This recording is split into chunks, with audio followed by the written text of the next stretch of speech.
Abanye abantu bazondela ukuthi siphumelela phambi kwabo.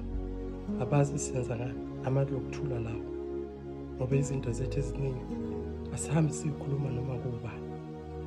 Siyenza izinto ngesikhathi sethu, senza izinto ngokuhlela kwesikhathi sethu, senza izinto singatshelanga abantu, senza izinto singayenzanga i-groupwork, senza izinto singakhonvinsi abantu abanye, senza izinto ngokuthula, sibamangaza ngezenzo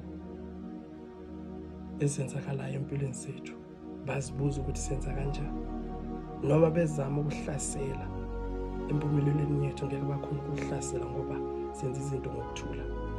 Asifake abantu phakathi endleleni yethu yempumelelo, nenhlelo zethu esizicabangayo esizenza ekusasini lethu noma empilweni yethu khona manje, asihambi sitshelwa noma ubani, ngoba umuntu angakuvimba akuvalele indlela zakho zempumelelo.